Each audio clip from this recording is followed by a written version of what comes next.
35வது ஸ்லோகம். ஸ்ரீ பகவானுவாச்ச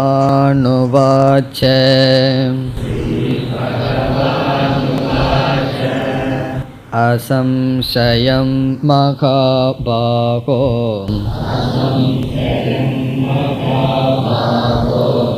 மனோ துர்நிக்ரகம் சலம்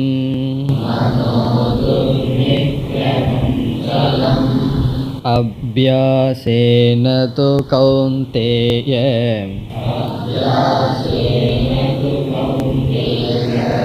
வைராக்யேன ச க்ருஹ்யதே.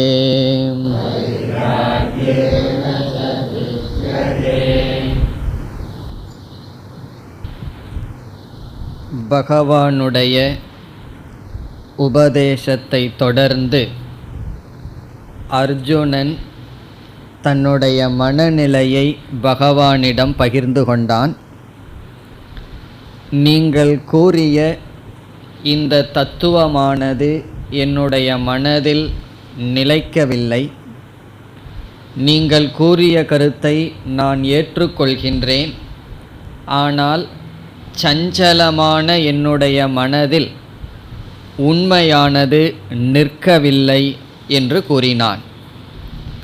என்னுடைய மனதை அடக்குவது என்பது இயலாததைப் போல் தெரிகின்றது. காற்றை கையில் பிடிப்பது போல் இருக்கின்றது என்று அர்ஜுனன் பேசினான். அதற்கு பகவானுடைய பதிலை நாம் சென்ற வகுப்பில் பார்க்க ஆரம்பித்தோம். முதல் வரியில் பகவான் அர்ஜுனனுடைய மனநிலையை ஏற்றுக்கொள்கின்றார். என்னுடைய மனதை நான் கட்டுப்படுத்த முடியவில்லை என்று அர்ஜுனன் சொல்லும் பொழுது பகவான் அசம்சயம் மகாபாகோ, அதில் சந்தேகம் இல்லை. மனக துர்நிக்ரகம், மனமானது சஞ்சலமானது, அடக்குவது மிக கடினம், இதில் சந்தேகமில்லை என்று அர்ஜுனன் கூறியதை பகவான் ஏற்றுக்கொள்கின்றார். இவ்விதம் செய்வதனால் பகவான் என்ன செய்கின்றார்? அர்ஜுனனிடம் உன்னுடைய மனதை நான் புரிந்து கொள்கின்றேன் என்று புரிய வைக்கின்றார். அப்பொழுதுதான் அர்ஜுனன் மீண்டும் பகவானுடைய உபதேசத்தை ஸ்ரத்தையுடன் கேட்பான். பிறகு பகவான் உன்னுடைய மனம் மட்டும் கட்டுப்படுத்த முடியாதது போல சஞ்சலமாக இல்லை, எல்லாருடைய மனமும் அப்படித்தான் இருக்கின்றது, இது பொதுவான நியதி என்ற கருத்தை பகவான் முதல் வரியில் மறைமுகமாக கூறினார். இனி அடுத்ததாக இரண்டாவது வரியில் பகவான் மனதை கட்டுப்படுத்த உபாயத்தை சொல்லப் போகின்றார். அதற்கு முன் சென்ற வகுப்பில் நாம் ஒரு விசாரத்தை ஆரம்பித்தோம். பகவான் சொல்கின்ற உபாயத்தை படிப்பதற்கு முன் மனதை கட்டுப்படுத்துகின்ற விஷயம் கடினமாக இருப்பதற்கு 4 காரணங்கள் பார்த்தோம். அதில் முதல் காரணம் மனமானது சூக்ஷ்மமாக இருப்பதனால். ஸ்தூலமாக இருப்பதை கட்டுப்படுத்துவது சுலபம், அதை நம்முடைய வசப்படுத்துவது சுலபம். ஒன்று சூக்ஷ்மம் ஆக ஆக அதை கையாளுவது கடினம். மனம் கட்டுப்பட அல்லது மனதை கட்டுப்படுத்த கடினமாக இருப்பதற்கு 4 காரணங்களில் முதல் காரணம் மனதினுடைய சூக்ஷ்மத்துவம். இரண்டாவதாக நாம் பார்த்தது மனதை சஞ்சலமாகத்தான் பகவான் படைத்துள்ளார். மனதினுடைய சுபாவமே அலைபாய்கின்றதாகவும் சஞ்சலமாகத்தான் இருக்கின்றது. ஆகவே அதை கட்டுப்படுத்துவது கடினம். பராஞ்சிகாணி வியதிருணத் என்று உபனிஷத்தில் மனம் பகிர்முகமாக செல்வதாகவும் அது சஞ்சலமாகவும் இருப்பதாகவே படைக்கப்பட்டிருக்கின்றது. மூன்றாவது கருத்து, மனதை நாம் கட்டுப்படுத்த மனம் நமக்கு பொருளாக ஆவது கடினமாக இருக்கின்றது. இதை நாம் எப்படி பார்த்தோம்? Objectification of the mind. மனதை நமக்கு பொருளாக பார்ப்பது கடினம். காரணம், பல சமயங்களில் மனம் சப்ஜெக்டாகவே இருக்கின்றது, நாமாகவே இருக்கின்றோம். நமக்கு வேறாக நம் கண் முன் மனதை பார்த்தால்தான் மனதை குறித்து ஏதாவது செய்வது சுலபம். இந்த உடலை நான்னு சில சமயங்கள் நினைக்கின்றோம். அதைவிட அதிகமாக மனதை நான் என்ற புத்தி இருப்பதனால் மனம் சப்ஜெக்டோடு சேர்ந்து விட்டது. சப்ஜெக்ட்னா அனுபவிப்பவனோடு நானாக இருந்து வருகின்றேன். அதை பிரித்து எனக்கு பொருளாக இருக்கின்றது என்று பார்ப்பது கடினம். நான்காவதான கருத்தை தான் நாம் பார்க்க வேண்டும். இதுவரை சென்ற வகுப்பில் பார்த்தோம். நான்காவதான கருத்து, மனதை அதனுடைய விருப்பத்தில் அதிக நாட்கள் அனுமதி கொடுத்து விட்டோம். அதனுடைய விருப்பப்படி அதிக நாட்கள் அது சென்று விட்டது. ஆகவே நாம் முதலில் ஆரம்பிக்கும் பொழுது கடினமாகத்தான் இருக்கும். அதிக நாள் மனம் அதனுடைய போக்கில் விடப்பட்டு விட்டது. குழந்தைகளை அதனுடைய போக்கில் அதிக நாள் விட்டு விட்டால் பிறகு பெற்றோர்களுக்கு புத்தி வருகின்றது, இப்படி குழந்தைகளை விடக்கூடாதுன்னு சொல்லி ஒரு காலையில் ஒரு நாள் ஆரம்பிக்கின்றார்கள். நம்ம சொன்னபடி அது பேசணும், நடவடிக்கை இருக்கணும்னு. எப்படி இருக்கும்? கடினமாகத்தான் இருக்கும். காரணம் என்ன? அதிக நாட்கள் கவனம் இல்லாமல் விட்டுவிட்டோம். சில பேர் 70 வயசு வரைக்கும் விட்டு விட்டார்கள். அதுக்கப்புறம்தான் தெரிகின்றது மனதை இவ்வளவு நாள் விட்டு விட்டோம். இப்போ எந்த வயதில் இந்த அவேர்னஸ் வருதோ அது ரொம்ப நல்லது. அந்த நிமிடத்திலிருந்து ஆரம்பிக்க வேண்டும். மனதை அதனுடைய போக்கில் விடக்கூடாது. எதெல்லாம் என்னென்னலாம் செய்யணும்னு சொல்லுதோ அப்பப்போ அதற்கு ஒரு தடை போட்டு அதை நம்முடைய வசத்தில் இருப்பது போலவும் நாம் பாதுகாக்க வேண்டும். இந்த 4 காரணத்தினால் மனதை கட்டுப்படுத்துவது, நம்முடைய வசத்திற்கு கொண்டு வருவது கடினம். இனி மனதை நாம் நம் வசப்படுத்த வேண்டும். அதற்கு பகவான் 2 உபாயம் சொல்லப் போகின்றார். அந்த உபாயத்தை எடுத்து நாம் கட்டுப்படுத்துவதற்கு முன் சில ஆட்டிடியூட், சில பாவனைகள் நமக்கு இருக்க வேண்டும். அந்த அறிவுடன் மனதை நாம் கட்டுப்படுத்த ஆரம்பம் செய்ய வேண்டும். அதில் முதல் ஆட்டிடியூட், முதல் பாவனை என்னவென்றால், மனதை கட்டுப்படுத்துவது கடினம் என்ற நிச்சயம் மனதில் இருக்க வேண்டும். மனதை கட்டுப்படுத்துவது கடினம் என்ற முடிவுடன், என்ற தீர்மானத்துடன் மனதை கட்டுப்படுத்த நாம் முயற்சி மேற்கொள்ள வேண்டும். இப்படி சொன்னவுடன் உங்கள் மனதில் என்ன தோன்றும்? டிஸ்கரேஜ் பண்ணுற மாதிரி சொல்கிறீர்களே, சுலபம்னு நினைத்து கொண்டு போனால்தானே சுலபமாக இருக்கும்.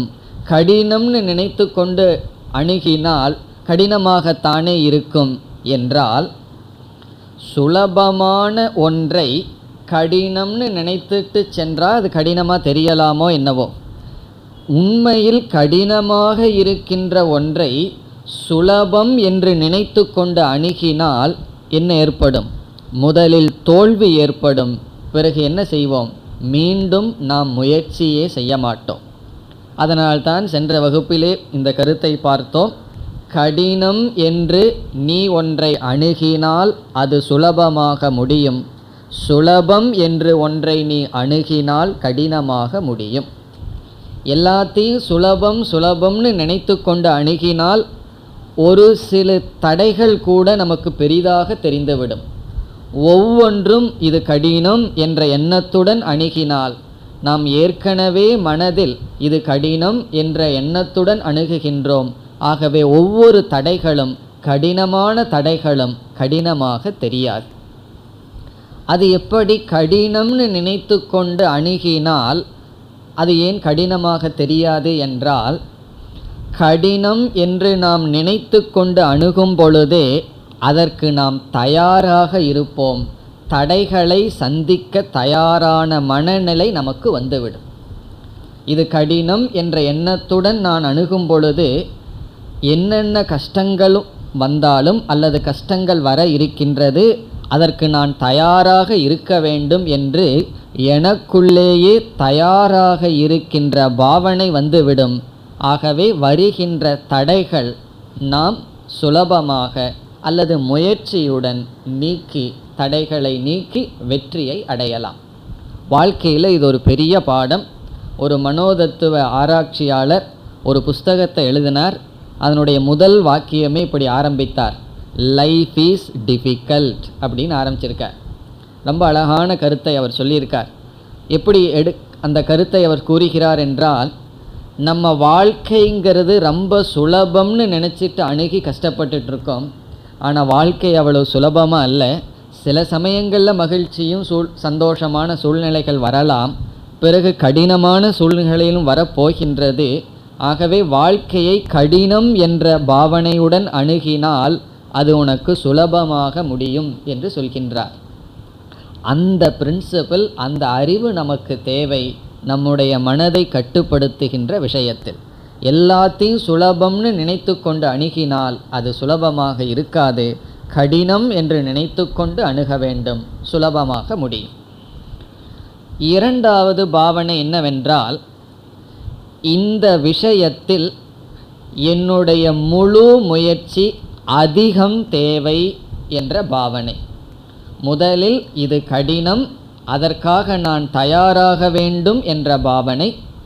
இரண்டாவது ஆட்டிடியூட், செல்ஃப் எஃபர்ட், என்னுடைய முயற்சி இதில் அதிக பங்கு என்ற பாவனை இருக்க வேண்டும். இதை ஏற்கனவே நாம் பார்த்துள்ளோம். உத்தரேத் ஆத்மனாத்மானம், உன்னை நீயே உயர்த்திக்கொள் என்று பகவான் சொல்லும் பொழுது முயற்சி அதிகம் தேவை, சுய முயற்சிக்கு பகவான் முக்கியத்துவம் கொடுத்தார்னு பார்த்தோம். இப்போ இந்த பாவனை எதை குறிக்கின்றது என்றால், சிலதெல்லாம் நம்முடைய வாழ்க்கையில் பாதி வெற்றி பிராரப்தத்தினுடைய வசத்தினாலும் மற்றவர்களுடைய உதவியினாலும் அடைந்து விடுவோம். ஒவ்வொருவரும் ஒவ்வொரு விதமான செல்வத்தில் பிறக்கிறார்கள், சூழ்நிலையில் பிறக்கிறார்கள்.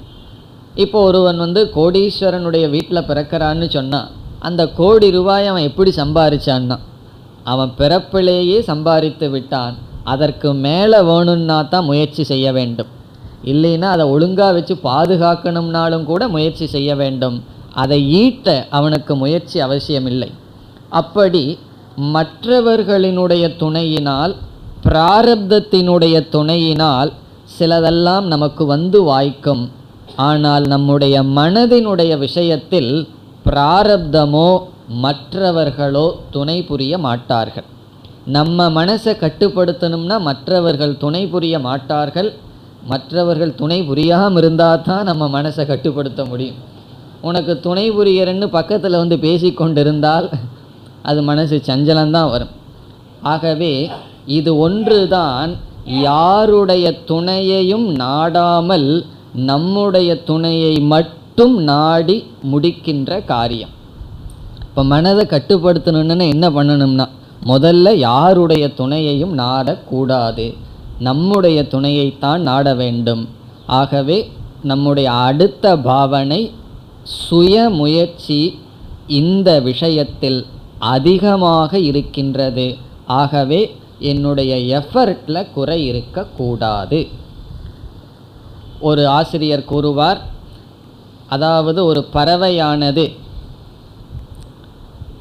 என்ன நினைத்ததாம், கடலில் இருக்கின்ற தண்ணீரை எல்லாம் தன்னுடைய மூக்கிலிருந்து கொத்தி அதை காலி பண்ணணும்னு முயற்சி பண்ண ஆரம்பிச்சுதான்.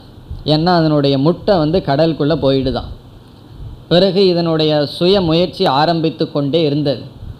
அது முடிவு செய்தது, இந்த முயற்சியில் வெற்றி அடைகிற வரை நான் முயற்சி செய்து கொண்டே இருப்பேன் என்று முயற்சி செய்தது.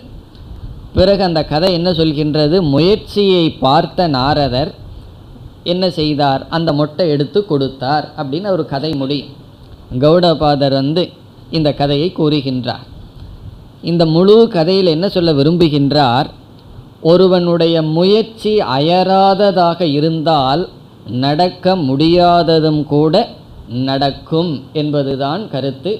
அப்படி அதிக முயற்சி தேவை என்ற பாவனை. இனி அடுத்தது மூன்றாவதான வேல்யூ அல்லது பாவனை, பொறுமை அவசியம் என்பதை உணர்தல். வேற எல்லாத்துக்கும் கொஞ்சம் கஷ்டப்பட்டால் சில விதமான தோல்விகளில் பலன் கிடைச்சிடும். இந்த மனதை நம்முடைய வசத்தில் வைக்கணுங்கிற காரியத்தை ஆரம்பித்தோம்னா நம்மெல்லாம் என்ன சொல்லுவோம், தோல்விக்கு கஜினி முகமதை சொல்லுவோம் இல்லையா, அதெல்லாம் 17 முறை தான். இதெல்லாம் 17,000 முறை தோல்வி அடைவோம். ஆனால் வெற்றிங்கிறது அதுக்கு +1. எத்தனை முறை தோல்வி அடைகின்றோமோ அவ்வளவும் ஒரு படி என்று உணர வேண்டும். மனம் சலிக்கக்கூடாது. பொறுமை என்ற சாதனையினுடைய அவசியத்தை உணர்ந்து பொறுமையை நாம் கையாண்டு பிறகுதான் மனதை கட்டுப்படுத்துகின்ற சாதனைக்குள் செல்ல வேண்டும். அப்படி செய்யலைன்னு வச்சுக்குவோமே, என்ன ஆகும்னா கொஞ்ச நாளில் நம்ம பொறுமை இழந்து விட்டு விடுவோம். இந்த அத்தியாயம் முடிய போகின்றது. இந்த அத்தியாயம் வரைக்கும் தான் தியானத்தினுடைய ஸ்பிரிட்டு மனசில் இருக்கும். அடுத்த 2 அத்தியாயம் போனால் தியானத்தை நம்ம மறந்துடுவோம். காரணம் என்னன்னா, இது கடினம், பொறுமை தேவை. இவ்விதம் நம்முடைய மனதை நம்முடைய வசத்துக்கு கொண்டு வருவதற்கு முன்னாடி அல்லது அந்த சாதனையில் ஈடுபடும் பொழுது நாம் பொறுமையாகவும் அதிக முயற்சியினுடைய அவசியத்தையும் பிறகு இது கடினம் என்ற உண்மையையும் உணர்ந்து அணுக வேண்டும். இதெல்லாம் எதற்குனா, பகவான் இப்பொழுது சொல்லப் போகின்ற சாதனையை செய்வதற்கு முன் நமக்கு இருக்க வேண்டிய பாவனைகள். இனியும் சில கருத்துக்களெல்லாம் சொல்லலாம். எல்லாம் உங்களுடைய ஹோம்ஒர்க். நீங்களே வீட்டில் போய் என்னென்ன பாவனையெல்லாம் எனக்கு வேணும்னு சிந்தித்து புரிந்து கொள்ள வேண்டும். இனி பகவானுடைய பதிலுக்கு வருகின்றோம். 2வது வரியில் பகவான் 2 சாதனை கொடுக்கின்றார் மனதை அடக்குவதற்கு. அர்ஜுனனுடைய கேள்விக்கு பதில் இப்பொழுதுதான் வருகின்றது. மனசை அடக்க முடியலையே கிருஷ்ணா என்று சொன்னான். அதற்கு பகவான் அதற்கு 2 உபாயத்தை 2வது வரியில் சொல்கின்றார். இந்த 2 உபாயம் யோக சாஸ்திரத்தில் பிரசித்தமான உபாயம். அதைத்தான் பகவானும் இங்கு சொல்கின்றார். பதஞ்சலி கூறிய சூத்திரத்தையே பகவான் இங்கு சொல்கின்றார். அந்த 2 சாதனத்தில் முதல் சாதனமாக பகவான் குறிப்பிடுவது அபியாசக, அபியாசம். 2வது சாதனம் வைராக்யம். அபியாசம் வைராக்யம். அபியாச வைராபியாம் தன்னிரோதக என்பது பதஞ்சலியினுடைய சூத்திரம். அபியாச வைராக்யாபியாம் தன்னிரோதகங்கிறது சூத்திரம். அதையே இங்கு பகவான் அபியாசத்தினாலும் வைராக்கியத்தினாலும் மனதை நம்முடைய வசத்திற்கு கொண்டு வர முடியும் என்று சொல்கின்றார். இனி 2வது வரியை பார்த்தால், அபியாசேன து கௌந்தேய, அபியாசத்தினால், அபியாசேன என்றால் அபியாசத்தினால், அபியாசம் என்றால் தொடர்ந்து செய்தல். இதனுடைய லட்சணத்தை எல்லாம் பார்க்க போகின்றோம். அபியாசேன து கௌந்தேய, ஹே அர்ஜுனா, அபியாசத்தினாலும், வைராக்யேனச்ச, வைராக்கியத்தினாலும், அபியாசம் என்ற உபாயத்தினாலும் வைராகியம் என்ற உபாயத்தினாலும், கிருஹ்யதே, மனதை நாம் நம்முடைய கட்டுக்குள் கொண்டு வர முடியும். கிருஹ்யதே என்றால் மனதை நாம் நம்முடைய வசத்தில் கொண்டு வர முடியும், அமைதிப்படுத்த முடியும். கிருஹ்யதைனா பிடிக்க முடியும்னு சொல்கிறார். கிரகணம்னா பிடித்தல். ஏன்னா அர்ஜுனன் என்ன உதாரணம் கூறினான், வாயுவை பிடிக்கிறது போல கஷ்டமாக இருக்கேன்னு சொன்னான்.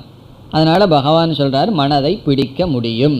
இப்போ மனதை கிரகியதைனா மனதை பிடிக்க, அதனுடைய அர்த்தம் என்ன, அதை நாம் கட்டுப்படுத்த அபியாசம் என்பது ஒரு உபாயம், வைராகியம் என்பது 2வது உபாயம். இனி ஒவ்வொரு உபாயத்தையும் நாம் விளக்கமாக பார்க்கலாம்.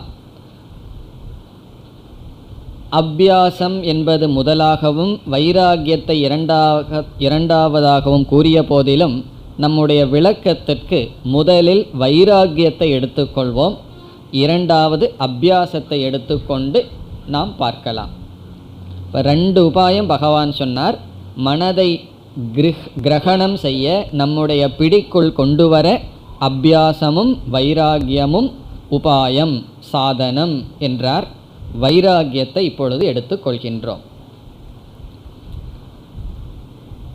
வைராகியத்தினுடைய லட்சணத்திற்கு வருவதற்கு முன், மனதை நம்முடைய வசத்தில் வைத்திருத்தல் அல்லது நாம் விரும்பிய இடத்தில் மனதை வைத்தல் என்பது 2 படி என்று ஏற்கனவே நாம் பார்த்துள்ளோம்.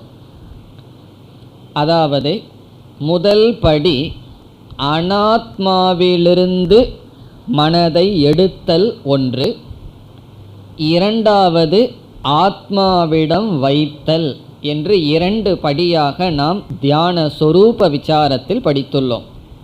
ஞாபகம் இருக்கின்றதோ? சனை சனை ருபரமேத்துங்கிற இடத்துல மெதுவாக படிப்படியாக வர வேண்டும்ங்கிற இடத்துல எல்லாம் நம்ம 2 படியை பார்த்தோம். முதல்ல நம்முடைய மனம் வெளி விஷயங்கள்ல இருந்துகிட்ருக்கு. எந்தெந்த விஷயங்களுக்கு போகக்கூடாதோ, எதை சிந்திக்கக்கூடாதோ அந்த விஷயத்தில் மனம் இருக்கின்றது. அதை அனாத்ம விஷயம்னு சொல்கிறோம். அதிலிருந்து மனதை எடுத்தல் ஒரு படி.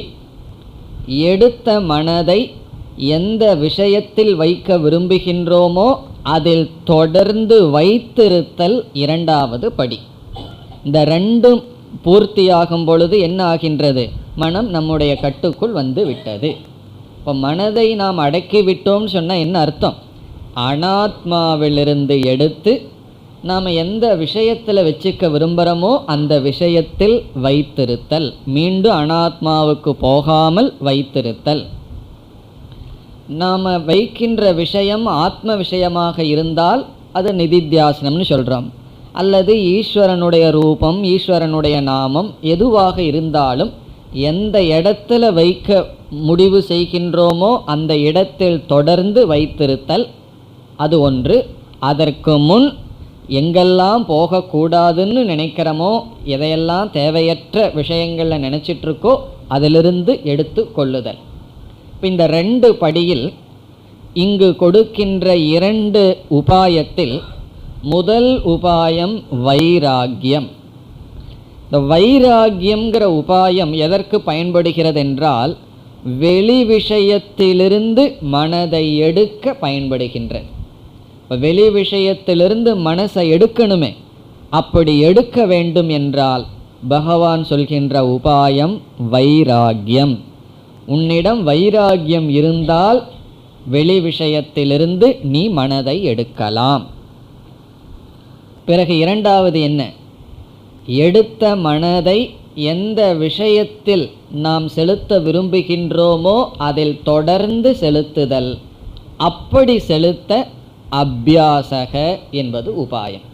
இப்போ மனதை கட்டுப்படுத்துறதுல 2 படி. வெளி விஷயத்திலிருந்து எடுத்தல், நாம் விரும்பிய விஷயத்தில் பொருத்துதல். விரும்பிய விஷயத்தில் பொருத்த உபாயம் அபியாசம், வெளி விஷயத்திலிருந்து எடுக்க உபாயம் வைராகியம். அதனால தான் முதல்ல எடுக்கிறது, எடுத்தாத்தேன பொருத்த முடியும். ஆகவே வைராகியத்தை முதலில் எடுத்துக்கொள்கின்றோம். இனி வைராகியம்னா என்ன என்றால், எந்தெந்த விஷயங்களை நோக்கி மனம் ஓடிக்கொண்டிருக்கிறதுன்னு பார்ப்போமே, அதையெல்லாம் நம்ம முதல்ல பார்க்கணும். மனதை எடுக்கிறதுக்கு முன்னாடி, மனதை நம்மளுடைய கட்டுக்குள் கொண்டு வர்றதுக்கு முன்னாடி மனதினுடைய சுபாவம், மனதினுடைய தன்மை, அதனுடைய மூமெண்ட் இதெல்லாம் பார்க்கணும். இந்த எதிரியினுடைய குணநலங்கள் தெரிந்தால், எதிரியினுடைய கோட்டை தெரிந்தால் பாதி வெற்றி என்று சொல்வார்கள். அப்படி நம்மளுடைய மனசை பற்றி கொஞ்சம் நமக்கு தெரிந்து கொள்ள வேண்டும். நம்மெல்லாம் மற்றவர்களுடைய மனசு என்னங்கிற விசாரத்திலேயே இருந்துகிட்ருக்கோம். அவன் இப்படி நினைக்கிறான், இதை பண்ணுறான், அதை பண்ணுறான்னு. ஒன்றை விட்டுட்டோம், நம்ம மனசை பற்றிய விசாரத்தை விட்டு விட்டோம். இப்போ நம்ம என்ன செய்கின்றோம்? நம்முடைய மனசையே சற்று பார்த்து புரிந்து கொள்ள வேண்டும். அதில் முதல்ல எதை பார்க்கணும்னா, என்னுடைய மனமானது அதிகமாக எதை குறித்து விக்ஷேபத்தை அடைகின்றது. எதையோ குறித்தும் மனசு சஞ்சலப்பட்டு கொண்டிருக்கின்றது. அதை முதல்ல கண்டுபிடிக்கணும். எந்த ஏரியாவில் எனக்கு வீக்னஸ் இருக்குது, எந்தெந்த சொற்களெல்லாம் என்னை அதிகமாக பாதிக்கின்றது என்று, எந்தெந்த பொருள்கள் என்னுடைய மனதை கவர்கின்றது, என்னுடைய மனதை இழுக்கின்றது என்று முதலில் கண்டுபிடிக்க வேண்டும். அப்படி பார்த்தா எத்தனையோ பொருள்களெல்லாம் நம்ம கண்ணுக்கு முன்னாடி வரும். பிறகு சிந்தித்து பார்த்தால் அந்தந்த பொருள்களில் நாம் சில மதிப்பை வைத்துள்ளோம். இப்போ எந்த பொருளை நோக்கி போகுதுன்னு நம்ம கண்டுபிடித்து விட்டால் பிறகு அடுத்த கேள்வி, ஏன் இதை குறித்து மனம் செல்கின்றதுங்கிற அடுத்த கேள்வி. அதற்கு என்ன பதில்? அந்த பொருளில் நாம் மதிப்பை வைத்துள்ளோம். நமக்கு ஒரு வேல்யூ அந்த பொருளில் இருக்கு. பிறகு அந்த பொருளிலிருந்து மனதை நம்ம நீக்கணும்னு என்ன செய்வது? பொருளை நீக்கிடலாமான்னு சொன்னால் அது ஒரு உபாயம்தான். அதை பார்க்கவே இல்லைன்னு சொன்னால் கஷ்டம் வராதேன்னு சொல்லி. ஆனால் என்ன சொல்வார்கள்? Out of sight need not be out of mind. கண்ணுக்கு முன்னாடி பொருள் இல்லை என்றாலும் அது ஒரு முறை உள்ளே போயிடுதே, பிறகு மனதிலிருந்து அதை நீக்க முடியாது. ஆகவே பொருளை நீக்கிறது உபாயம் அல்ல. ஆரம்பத்தில் அதுவும் உபாயமாக இருக்கலாம். ஆனால் உண்மையான உபாயம் அந்த பொருள் இருக்கோ இல்லையோ அதில் இருக்கின்ற வேல்யூ நீக்கப்பட வேண்டும், அதில் இருக்கின்ற மதிப்பானது நீக்கப்பட வேண்டும். உலகம் அதில் மதிப்பை வச்சுக்கிட்டோம், நான் நீக்கணும். தங்கத்தின் மீது மதிப்பு இருக்குன்னா அது உலகம் மதிச்சுட்டு போகட்டும், நான் அதில் மீது இருக்கின்ற மதிப்பை நீக்க வேண்டும். அது மேல் இருக்கிற வேல்யூ போயிடுதுன்னு சொன்னால் மனம் அதை குறித்து மீண்டும் மீண்டும் போகாது. இப்போ ஒரு மனிதர் இருக்கார், அவர் பேசுகின்ற ஒவ்வொரு சொற்களும் எனக்கு ரொம்ப துயரத்தை கொடுக்குதுன்னு சொன்னால் அவருடைய சொற்களுக்கும் அவருக்கு நான் ரொம்ப வேல்யூ கொடுத்து வச்சுருக்கேன்னு அர்த்தம். ஏன்னா அவருடைய சொல்லையும் அவருடைய நடவடிக்கை என்னை குறித்து எப்படி நடந்து கொள்கிறாருங்கிறத நான் முழுமையாக அங்கீகரித்து வச்சுருக்கேன்னு அர்த்தம். காரணம் என்னன்னா, நம்ம யாரை கொஞ்சம் கூட மதிக்கலையோ அவன் ஏதாவது ஒரு சொல்லி இருந்தால் அந்த சொல் நம்மை பாதிக்காது. நம்ம நடந்து போகும்போது பைத்தியகாரன் ஏதாவது நம்மை பார்த்து ஒன்று சொல்கிறான், அதை எடுத்துகிட்டு நம்ம சீரியஸாக துக்கப்பட்டுட்டு இருப்போமா? காரணம் என்ன? அந்த சொல் நம்மை துயரப்படுத்தாததற்கு காரணம் அந்த சொல்லிடத்திலும் சொல்பவனிடத்திலும் வேல்யூவே கிடையாது. அது மேலே நமக்கு வேல்யூ இல்லை, மதிப்பில்லை. அதனால் அந்த சொல்லுக்கும் மதிப்பில்லை, அது நம்மை பாதிக்கவும் பாதிக்காது. அப்படி எந்த பொருள் நம்மை பாதிக்குதுன்னா அந்த இடத்துல ஒரு மதிப்பு இருக்கின்றது. அதைத்தான் சாஸ்திரத்தில் சோபனா அத்தியாசம் என்று சொல்வார்கள். சோபனா அத்தியாசம்னு சொன்னால் ஒரு குளோ, ஒரு உயர்வு, ஒரு மதிப்பை அந்த பொருள்களிடத்தில் பார்த்த. இனி என்ன செய்யணும்? மனது அந்த பொருளை நோக்கி போகக்கூடாது. இங்கு பொருள்னால் மனிதர்களாக இருக்கலாம், சூழ்நிலையாக இருக்கலாம், எதுவாக வேண்டுமானாலும் இருக்கலாம். அதை நோக்கி போகக்கூடாதுன்னு என்ன செய்யணும்? அந்த பொருளை நம்ம ஒன்றும் செய்ய வேண்டாம். அந்த பொருளையே அழிச்சிட்டா போகாமல் இருக்குமான்னா அது ரொம்ப கடினம். அப்படி அழிச்சிட்டா நம்மளே அழிச்சிருவார்கள். அது இருந்துட்டு போய்விட்டு அப்படியே. பிறகு என்ன செய்யணும்? அந்த பொருளில் இருக்கின்ற மதிப்பு நீக்கப்பட வேண்டும். அந்த மதிப்பை நீக்குவதுதான் வைராகியம் என்று சொல்லப்படுகின்றது. வைராகியம் என்றால் நாம் சில பொருள்கள் மீது ஏற்றி வைக்கப்பட்ட மதிப்பை நீக்குதல். வெறுப்புணர்ச்சி அல்ல. ஆரம்பத்தில் வெறுப்புணர்ச்சிகள்லாம் துணை புரியலாம். ஆனால் வைராகியம் என்பது நம்மால் ஏற்றி வைக்கப்பட்ட, உண்மையிலேயே எந்த பொருளுக்கும் வேல்யூ கிடையாது, நம்மளுடைய கற்பனையினால் ஏற்றி வைக்கப்பட்ட பொருள்கள் மீதுள்ள மதிப்பை நீக்குதல். அப்படி நீக்கிவிட்டால் நமக்கு என்ன கிடைக்கும்? அந்த பொருளில் வைராகியத்தை அடைகின்றோம். சரி, வைராகியத்தை அடைஞ்சிட்டா என்னன்னா, ஒரு பொருளில் மதிப்பில்லைன்னு சொன்னால் அந்த பொருளை மனம் நினைக்காது. நம்ம எதெல்லாம் வேண்டான்னு டஸ்ட்பின்னில் போடுறோமோ அதை மனசில் நினச்சிட்டு இருக்கோமோ, வேண்டான்னு எது மதிப்பில்லைன்னு தூக்கி எறிகிறோமோ அதை மனமானது நினைக்காது.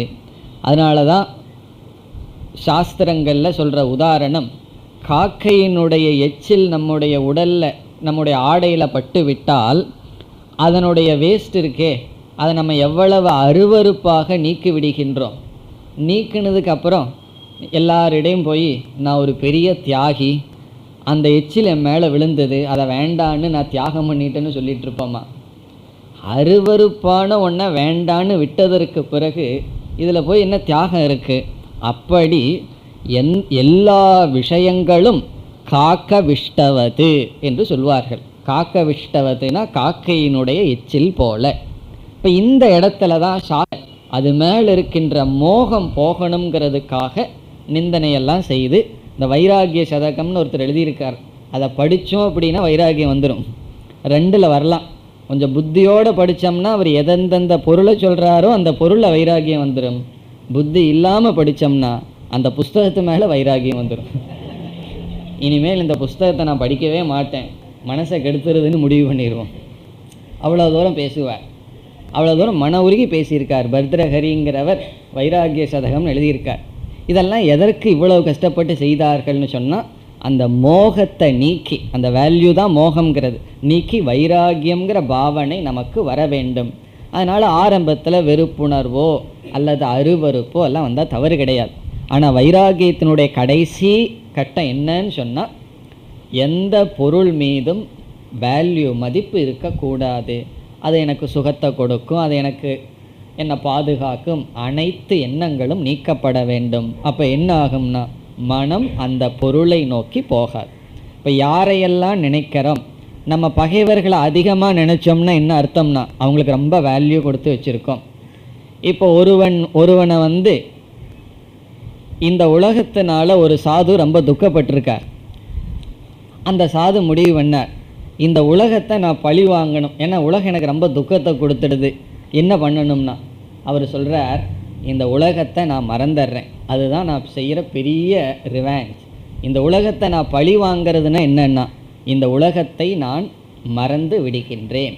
இந்த உலகத்தில் வேல்யூவை நான் எடுத்துறது தான் உண்மையான பழிவாங்கல். இப்போ யாரையாவது நீங்கள் பழி வாங்கணும்னு நினச்சா என்ன பண்ணணுன்னா ஒன்றும் செய்ய வேண்டாம், அவர் மேல் இருக்கிற வேல்யூவை மனதிலிருந்து எடுத்துடணும். அப்படின்னு என்ன, மீண்டும் அவரை பற்றி சிந்திக்கக்கூடாது. உன்னை பற்றி நான் மீண்டும் சிந்திக்க மாட்டேன், அது போய் அவர்கிட்ட சொல்ல வேண்டாம். நம்ம மனசுக்குள்ளே அதை முடிவு பண்ணிட்டோம்னா என்னன்னா அதுதான் உண்மையான பக்குவம், மெச்சூரிட்டின்னு சொல்கிறது. அதுதான் வைராகியம்ங்கிற சாதனை. இனி அடுத்த கேள்வி, மனது ஏன் வெளிய விஷயத்துக்கு போகுதுன்னா அதில் மதிப்பு இருக்கிறதுனால அந்த மதிப்பை நீக்கிறது வைராகியம். சரி, என்ன பண்ணால் வைராகியம் வரும்? இப்போ வைராகியம்னு ஒன்று எனக்கு இருந்தால் அந்த வைராகியம் என்ன செய்கின்றது, பொருள்கள் இருக்கிற மோகத்தை எல்லாம் நீக்கி விடுகின்றது. சரி, எனக்கு பொருள்கள் இருக்கிற மோகமெல்லாம் போகணுமே, இந்த வைராகியம் வரணுமே, அதுதானே கஷ்டமாக இருக்குது. ரொம்ப பேர் வேதாந்த 20 வருஷம் படித்ததுக்கப்புறம் எல்லாம் புரியுது, எல்லாம் வந்துடுது, ஆனால் ஒன்று தான் வரலேயும் பார்க்கறது. என்னன்னா வைராகியம். அது ஒன்று தானே வரமாட்டேங்குது. காரணம் என்னன்னா, வேதாந்தத்துக்குள்ளே வர வர நமக்கு கொஞ்சம் நல்ல குணங்கள் எல்லாம் வந்துடும். நல்ல குணம் வர வர மற்றவர்களெல்லாம் நல்லா நேசிக்க ஆரம்பிச்சிருவார்கள். நீங்கள் மகாத்மா வாங்க, ஒவ்வொரு கல்யாணத்துக்கு ஆசீர்வாதம் பண்ணுங்கன்னு சொல்லி ஆரம்பிச்சிருவார். முன்னெல்லாம் பையன் பொண்ணெல்லாம் எங்கேயோ ஒரு இடத்துல இருன்னு ஒதுக்குவார்கள். நமக்கு குணம் நல்லா வர வர நம்ம மேலே அவங்களுக்கு ஒரு அத்தியாசம் வந்துடும். என்ன ஆகும்னா சோபன அத்தியாசம் நம்ம மேலே வந்துடும். அப்போ என்ன ஆகும்னா நம்மை அறியாமல் அவர்கள் மீது பற்று அதிகமாகும். ஏன்னா அவர்கள் நம்ம வெறுக்கிறதில்லை, அன்பாக நடந்து கொள்கிறார்கள். இப்போ என்னன்னா இந்த வைராகியம்ங்கிறது கடினமாக இருக்கின்றதுன்னா அசம்சயம் மகாபாகோ, பகவான் சொன்னது தான் சொல்லணும், சந்தேகமே கிடையாது, கடினம்தான். வேதாந்தம் படித்து புரிஞ்சுக்கிறது கடினம் கிடையாது, வகுப்பை கேட்டு புரிஞ்சுக்கிறது துக்கம் கிடையாது. அப்படின்னு நினச்சிட்டு தான் நான் உங்களுக்கு கிளாஸ் எடுத்துகிட்டு இருக்கேன். ஒவ்வொரு கிளாஸு துக்கத்தை கொடுக்கறதாக நான் நினைக்கலையே, நீங்களும் நினைக்கிறதில்ல. வேதாந்தத்தை கேட்கறதுங்கிறது பசிக்கு சாப்பிட்றது போல், ஒவ்வொரு வாய் சாப்பிட சாப்பிட ஒவ்வொரு துக்கம் அந்த பசி நீங்கிறது போல் கிளாஸ் கேட்குறது. அது கஷ்டம் கிடையாது. ஆரம்பத்தில் கொஞ்சம் முட்டு வலிக்கும், அவ்வளோதான், கைகால் வலிக்கும், அவ்வளவுதான். ஏன்னா கீழே உட்காந்து பழகியிருக்க மாட்டோம். வேறு கஷ்டம் கிடையாது. சிந்திக்கிறதும் கஷ்டம் கிடையாது. ஆனால் என்ன கஷ்டம்னா இந்த வைராகியத்தை கொண்டு வர்றது தான் மிக மிக கடினம். ஆனால் பகவான் சொல்கிறார் வேறு வழி கிடையாது. வைராகியம் இல்லாமல் வெளி விஷயத்தை நீ மறந்தன்னு சொன்னால் அதைத்தான் சப்ரஷன் என்றெல்லாம் சொல்கிறார்கள். வைராகியத்துடன் வெளி விஷயத்திலிருந்து மனம் வர வேண்டும். வைராகியம் இல்லாமல் மனம் உன்னிடம் வந்துவிட்டால் அது ரொம்ப நாள் உன்னிடத்தில் தாங்காது, மீண்டும் சென்றுவிடும். இப்போ வைராகியம் வரணும், அதற்கு என்ன செய்வது என்றால் அதற்கும் சாஸ்திரத்தில் பலவிதமான உபாயங்கள் சொல்லப்படுகின்றது. அதில் ஒரு சில உபாயங்களை பார்ப்போமே. முதல் உபாயம் தோஷ தர்சனம். விஷயங்களில் இருக்கின்ற குறைகளை பார்த்தல். விஷயங்களில், விஷயம்னா பொருள்கள், இந்த உலகத்தில் எந்த பொருள்கள் மீது நமக்கு மோகமும் ஆசையும் இருக்கோ அந்த பொருள்கள் கொடுக்கிற சுகத்தை தான் புத்தி பார்க்கின்றது. அதற்கு பின்னாடி வருகின்ற துக்கத்தை புத்தியானது பார்க்கவில்லை. ஆகவே என்ன செய்யணும்னா, ஒவ்வொரு பொருளில் வர்ற சுகத்தை எல்லாம் ஒரு லிஸ்ட்டு போடணும். பிறகு அந்த லிஸ்ட்டை திருப்பி அது என்னென்ன துக்கம் கொடுக்குங்கிற லிஸ்ட்டும் எழுதணும். இந்த ரெண்டையும் பார்க்கறது தான் விவேகம். ஆகவே வைராகியத்துக்கு மூலம் சில விதமான விவேகம், அறிவு. அந்த அறிவில் முதல் அறிவு என்னன்னா, நமக்கு எந்த பொருள் மீது மோகம் இருக்கின்றதோ அந்த பொருள் கொடுக்கின்ற துயரத்தையும் பார்க்க வேண்டும். அதனால தான் வள்ளுவர் சொன்னார், யாதனின் நீங்கியான். எந்தெந்த பொருளிலிருந்து வர்ற சுகத்தை நீ துறந்து விட்டாயோ, அவர் சொல்றார், அந்தந்த பொருளில் கொடுக்கின்ற துக்கத்தையும் நீ துறந்து விட்டாய். ஒரு பொருள் கொடுக்கிற சுகத்தை நம்ம துறந்துட்டோம்னா அந்த பொருள் கொடுக்க இருக்கின்ற துக்கத்தை நம்ம துறக்க வேண்டாம், அது நமக்கு வராது. ஆகவே அந்த தோஷத்தை பார்க்க வேண்டும், அது முதல். பிறகு இது போல பலவிதமான உபாயங்கள் சாஸ்திரத்தில் பேசப்படுகின்றது. முதல் தோஷ தர்சனம். இந்த தோஷ தர்சனம்ங்கிறது நமக்கு இருக்கு. ஆனால் ஒரு முறை தோஷத்தை பார்த்துறோம், இரண்டாவது முறை அது கொடுக்கிற சுகம் நம்மை மறைத்து விடுகின்றது. ஆகவே இரண்டாவது சாதனை என்னன்னா தோஷ தர்சன அபியாசக. இங்கேயே ஒரு அபியாசம் இருக்கு. அபியாசம்னா தொடர்ந்து மீண்டும் மீண்டும் பொருள்களில் உள்ள தோஷத்தை பார்த்தல். தோஷத்தை பார்க்கிறதே முதல் சாதனை, அது விவேகம். ஒரு முறை தோஷத்தை பார்த்துருவோம், பிறகு என்னன்னா மீண்டும் அதே பொருளை நோக்கி போவோம். ஒரு கஷ்டம் கொடுத்துரும் அந்த பொருள், அந்த நேரத்தில் நினைப்போம் இனிமேல் இங்கே வரக்கூடாதுன்னு சொல்லி. அதற்கு பிறகு என்னென்னா மீண்டும் அங்கேயே போய் உட்காருவோம், கொஞ்ச நாளில் மறந்துடுவோம். அப்போ அனுதர்ஷனம், முதல்ல விவேகம், இரண்டாவது விவேக அபியாசக, விவேகத்தினுடைய அபியாசம் தோஷ தர்சனம். இந்த தோஷ தர்சனம்தான் மூலம். எப்படியெல்லாம் தோஷத்தை பார்க்கணும்னு சொன்னால், அந்த பொருள் அனித்தியமாக இருக்கின்றது, அந்த பொருள் நம்மை பந்தப்படுத்துவதாக இருக்கின்றது, எந்த பொருள் நமக்கு சுகத்தை கொடுக்குன்னு நினச்சி நாடுறோமோ அந்த பொருளே நமக்கு பந்தத்தை கொடுக்கின்றது என்று பந்தத்தை கொடுக்கின்றதுங்கிற புத்தி, அது நிலையற்றதாக இருக்கின்றதுங்கிற புத்தி, பிறகு நம்மை அடிமைப்படுத்தும் என்கின்ற புத்தி, இதுவும் ரொம்ப முக்கியம். ஒருவருக்கு செல்வம் வர வர அவருடைய மனதினுடைய பலம் ஏன் குறைகின்றதுன்னு சொன்னால், பல பொருள்களுக்கும் பல மனிதர்களுக்கும் அடிமையாகி விடுவார்கள். ஒரு காரியத்தை தானாக செய்கிறதுக்கு சக்தி இருக்காது. ஆகவே நம்மை அடிமைப்படுத்தி விடும் போக பொருள்கள். இப்படியெல்லாம் பல விஷயங்களில் சிந்தித்து இந்த அறிவின் மூலமாக பொருளின் மீது இருக்கின்ற மோகத்தை நீக்கும் பொழுது, அப்படி நீக்க எது நமக்கு காரணமாக இருக்கின்றதோ அதற்கு பெயர் வைராகியம். அதை பகவான் இங்கு கூறுகின்றார், வைராகியேன. வைராகியம் வந்தால் அந்த பொருளிலிருந்து மனம் நம்மிடம் வந்துவிடும். அப்போ எந்தெந்த பொருளை நோக்கி மனசு போகுதுன்னா, எந்தெந்த பொருளில் வைராகியம் இல்லையோ அந்தந்த பொருளை நோக்கி மனம் செல்கின்றது. வைராகியம் வந்து விட்டால் அந்த பொருளிலிருந்து மனம் நம்மிடம் வந்துவிடும். அப்போ வைராகியம் வர வர நமக்கு என்ன ஆகும்னா விக்ஷேபம் குறையும். இந்த உலகத்தில் வைராகியம் வர வர நாம் அந்த பொருள்களை, அந்த மனிதர்களை நினைப்பது, சிந்திப்பது குறைந்து கொண்டே வரும். ஓரளவு வைராகியம் மனசு இப்போ நம்மக்கிட்ட வந்துடுதுன்னு வச்சுக்குவோமே. இனி நாம் அடுத்த சாதனைக்கு செல்கின்றோம். அபியாசக.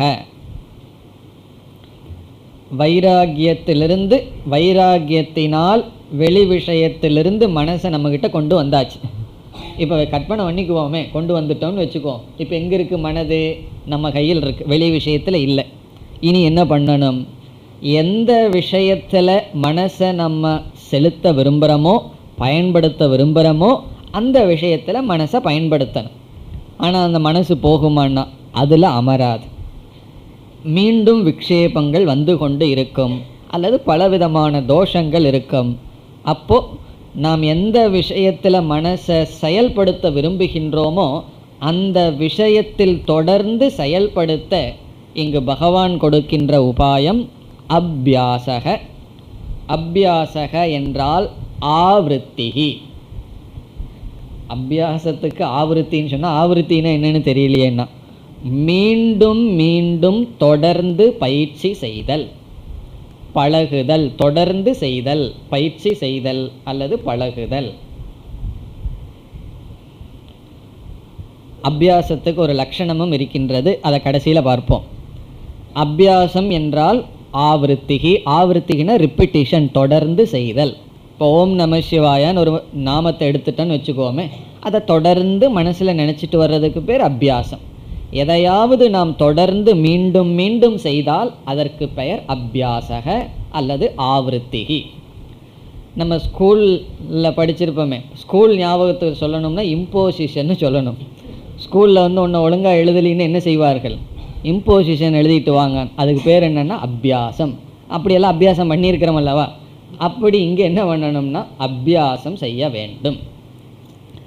அதாவது நீந்தி பழகணும்னா என்ன பண்ணணும் அப்படின்னு கேட்டால் என்ன சொல்கிறது?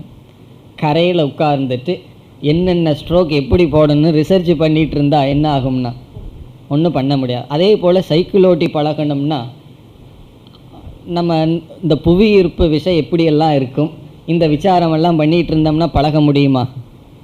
சைக்கிள் ஓட்டி பழகணும்னா சைக்கிள் ஓட்டி பழகணும். நீந்தி பழகணும்னா நீந்தி பழகணும். நம்ம குழந்தையாக இருக்கும்போது நடந்து பழகிறது எப்படி நடந்து பழகணும்? நடந்து பழகணும். அப்படி தியானம் பண்ணி பழகிறது எப்படின்னா தியானம் பண்ணி பழகணும். அதுதான் இங்கே பகவான் சொல்கிறார். அபியாசம்னா ஏதோ புதுசாக சொல்கிற மாதிரி தோணும். மீண்டும் மீண்டும் செய்கின்ற முயற்சி தான் அபியாசம், தொடர்ந்து செய்தல்.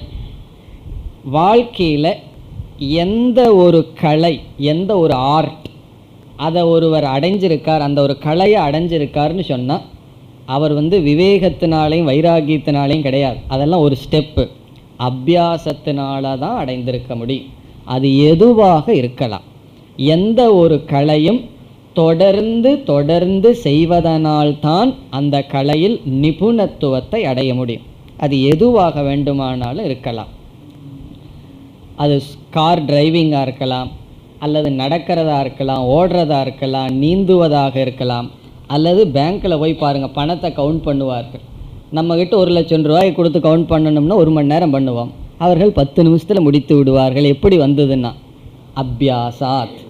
அல்லது அந்த காலத்துல எல்லாம் பார்க்கலாம், இந்த டீ ஆற்றுவார்கள் தெரியுமோ? இந்த கிராமங்கள்லாம் இப்போல்லாம் நான் ஹோட்டலுக்கு போகாதனால தெரியல. அப்போல்லாம் இப்படி மேலேருந்து அப்படி ஒரு சர்க்கிளே போடுவான் இந்த டீ ஆற்றுறவன். நம்மளால் அப்படியெல்லாம் ஆற்ற முடியாது. மேலே விட்டிங்கன்னா கீழே ஒன்றும் இருக்காது. நம்ம அதே போல் ஆற்றலான்னு முயற்சி பண்ணி பாருங்களேன், எல்லாம் முடியாது. அதுக்குன்னு ஒரு அபியாசம் இருக்குது. அதே போல் சில சமயங்களில் நான் போகும்போது வேடிக்கை பார்ப்பேன். இந்த புரோட்டாலாம் சொல்கிறான், அவன் என்ன மாதிரி பண்ணுறான், இதெல்லாம் எப்படின்னா எல்லாம் அபியாசம். நம்மளால் அப்படி 1 நிமிஷம் கை வளையாது. அவன் பார்க்குறதே ஒரு கலை. சில சமயம் டிராஃபிக் ஜாமில் நின்னா எனக்கு போர் அடிக்கிறது இல்லை, இதையே பார்த்துட்டு இருந்தா அது ஒரு பெரிய அபியாசம். அவனுக்கு எப்படி வந்ததுன்னா, நம்மளை போய் போட சொல்லுங்கள், ஒரு 3 மணி நேரம் பண்ணுவான் ஒன்றை செய்கிறதுக்கு. ஆனால் அவனுக்கு எப்படி வந்ததுன்னா அபியாசாத். எந்த ஒன்றும் அதில் முழு தேர்ச்சி அடைஞ்சு வெற்றி அடையணும்னு சொன்னால் அபியாசத்தை தவிர வேறு மார்க்கம் கிடையாது. அது எதுவாகட்டும், எந்த ஒன்றினுடைய தேர்ச்சி அடைய வேண்டுமென்றால் தொடர்ந்து அதை செய்யத்தான், பயிற்சி மீண்டும் மீண்டும் செய்யத்தான் அதில் நாம் தேர்ச்சியை அடைய முடியும். அதைத்தான் இங்கே பகவான் சொல்கிறார். எந்த ஒரு கலைக்கும் இது ஒரு நியதின்னு சொன்னால், மனதை நம்மிடம் வைத்திருப்பதும் அமைதிப்படுத்துவதும் ஒரு கலை தான். மனசை கட்டுப்படுத்துறதுங்கிறது ஒரு பெரிய ஆர்ட். எவ்வளவோ ஆர்டிஸ்ட், எவ்வளவோ ஆர்ட் இருக்குது, கலைகள் இருக்குது. அதில் பெரிய கலை என்னென்னா மனதை கட்டுப்படுத்துவதும் அமைதியாக வச்சிருக்கிறதும் ஒரு பெரிய கலை. அதை அடையணும்னு என்னென்னா அபியாசம். இப்போ மனதை கட்டுப்படுத்தி மீண்டும் மீண்டும் அந்த விஷயத்தில் மனதை செலுத்தி செலுத்தி நாம் பழக வேண்டும். சரி, அபியாசம் பண்ணுறது எப்படின்னு சொன்னால், இங்கு அபியாசம் என்று பகவான் சொல்வது மனதிற்கு ஒரு வேலையை கொடுக்க வேண்டும். அந்த வேலையை கொடுத்து அதை தவிர வேறு வேலையை செய்யாமல் மனதை செய்வதுதான் அபியாசம். இங்கே அபியாசம்னு பகவான் சொல்கிறது. இப்போ மனதை அபியாசப்படுத்துவது எப்படி என்றால், ஒரு உதாரணம் எடுத்துக்குவோம். இப்போ மனதில் எண்ணங்கள் மாறி எண்ணங்கள் வந்து கொண்டே இருக்கின்றது. இந்த க்ஷணத்தில் ஒரு எண்ணம் வருது, அடுத்த க்ஷணம் என்ன நமக்கு வரப்போகுதுன்னு இப்போ நம்ம கேட்டால் தெரியாது. நம்மளுடைய ஃபஸ்ட்டு தாட் நமக்கு வந்ததுக்கப்புறம் தெரியும். நம்முடைய இரண்டாவது எண்ணம் என்ன வரும்னு கேட்டால் தெரியுமோன்னா தெரியாது. எதை நினைக்கிறோமோ மூன்றாவது எண்ணம் எதுவும் வரும். நீ அஞ்சாவது எண்ணம் எதை நினைப்பீன்னு கேட்டால் சொல்லுவோமா? தெரியாது. அது வந்ததுக்கு அப்புறம் தான் தெரியும். இப்போ நம்ம மனசை பார்த்தா எதை அடுத்த நிமிஷம் சிந்திக்க போகுதுன்னு நமக்கே தெரியாது. இதுக்குள்ளே நம்ம சொல்கிறோம் எனக்கு எல்லாம் தெரியும், எல்லாம் பண்ணிடுவேன்னு சொல்கிறோம். ஆனால் அடுத்ததை நான் எதை சிந்திப்பேன்னு தெரிவதில்லை. அதனால் மனது அதனுடைய போக்கில் போயிட்டுருக்கு. இப்போ ஒரு கால் மனதுக்கு ஒரு வேலையை கொடுக்குறோம். 108 முறை ஓம் நம சிவாயான்னு சொல்லு அப்படின்னு சொல்கிறோம். அப்போ என்ன ஆகும்னா, முதல் எண்ணம் இரண்டாவது எண்ணம்னு 108 எண்ணங்கள் இதுதான் வரணும்னு நாம் நிச்சயம் பண்ணிவிட்டோம். பண்ணிட்டு என்ன செய்கிறோம்? அதற்காக முயற்சி செய்கின்றோம். இதைத்தான் நினைக்க வேண்டும், இதைத்தான் நினைக்க வேண்டும்னு சொல்கிறோம். அப்பொழுது மனதிற்கு ஒரு காரியத்தை கொடுத்து நீ இதிலே தான் ஈடுபட வேண்டும்னு சொல்லி கொடுத்து, அப்பொழுது மனசை பார்க்கிறோம் வேற விஷயத்திற்கு போகின்றதா. அப்படி போனால் மீண்டும் அங்கிருந்து கொண்டு வந்து நம்ம எந்த காரியத்தை மனசுக்கு கொடுத்தோமோ அதையே செய்ய வைப்பது. இப்படி செய்வதற்கு பெயர்தான் அபியாசம். இப்போ அபியாசம்னு சொன்னால் மனதுக்கு ஒரு வேலையை கொடுக்கணும், ஏதாவது ஒன்றை சிந்திக்க சொல்லணும். அந்த சிந்திக்கிறத தவிர வேறு சிந்தனை மனதிற்கு வரக்கூடாது. இந்த இடத்துல நம்ம சிந்திக்கிற விஷயம் நல்ல விஷயமா இருக்கணும்னு சொல்லுவோம். ஏன்னா வேறு எதை வேணாலும் சிந்திக்க வைக்கலாம், ஆனால் நல்ல விஷயத்தை சிந்திக்க வச்சு அதையே தொடர்ந்து தொடர்ந்து செய்ய வைப்பது அபியாசம். இந்த அபியாசத்தினால்தான் மனதிற்கு ஒரு சக்தி வரும், அல்லது மனதுக்கு ஒரு நேக்கு கிடைக்கும். என்னன்னா, ஒரு விஷயத்தில் தொடர்ந்து இருந்து பழகுதல்.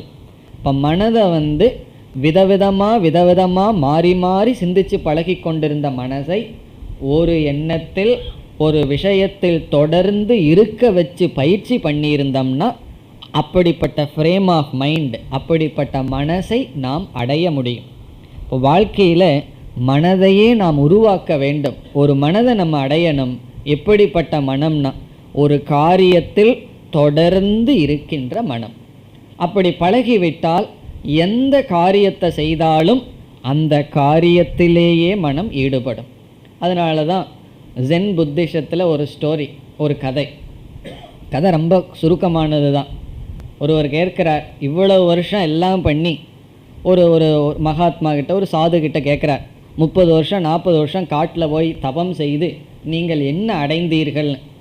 அதுக்கு அவர் பதில் சொல்கிறார், சாப்பிடும்போது சாப்பிட்றேன், நடக்கும்போது நடக்கிறேன், தூங்கும்போது தூங்குறேன், பேசும்போது பேசுகிறேன், படிக்கும்போது படிக்கிறேன், இதுதான் நான் அடைந்ததுன்னார்.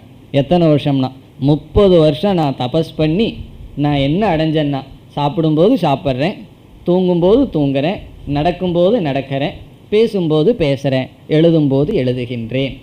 இதில் ஆழ்ந்த கருத்து இருக்குது. நம்மெல்லாம் அதை செய்கிறதில்ல. சாப்பிடும்போது பேசுகிறோம், பேசும்போது சாப்பிட்றோம், பார்க்கும்போது டிவி பார்க்கும்போது சாப்பிட்றோம்.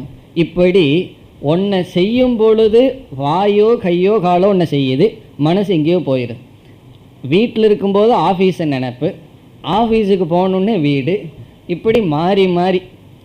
இங்கே சொல்கிறார் இந்த ஞானி என்ன சொல்கிறார், என்னுடைய தவத்தினுடைய பலன் என்னன்னா, நான் எதை செய்யறேனோ அப்போ அதைத்தான் செய்கிறேன், வேறு எந்த சிந்தனையும் எனக்கு கிடையாது. அந்தளவுக்கு அபியாசப்படுத்தி உள்ளேன். இதுதான் என்னுடைய தவத்தினுடைய பலன். உண்மையிலேயே இதுதான் அபியாசம் என்றால், ஒரே காரியத்தை நாம் தொடர்ந்து செய்து பழகுதல். அதைத்தான் இங்கே பகவான் சொல்கின்றார். இனி அபியாசத்திற்கு ஒரு லட்சணம் விளக்காசிரியர் கொடுக்கின்றார், அதை பார்ப்போம். தீர்க்க கால முதல் சொல் அபியாசத்துக்கான லட்சணம். தீர்க்க காலம் என்றால் அதிகமான காலத்தில், அதிகமான காலம். நைரந்தர்ய, தீர்க்க கால, நைரந்தர்ய. நைரந்தர்யம்னா மீண்டும் மீண்டும், எகெயின் அண்ட் எகெயின். ஸ்ரத்தா அதிசயைகி, ஸ்ரத்தா அதிசயைகி. சமஸ்கிருதத்தில் சொல்லிட்டு பிறகு தமிழுக்கு வருவோம்.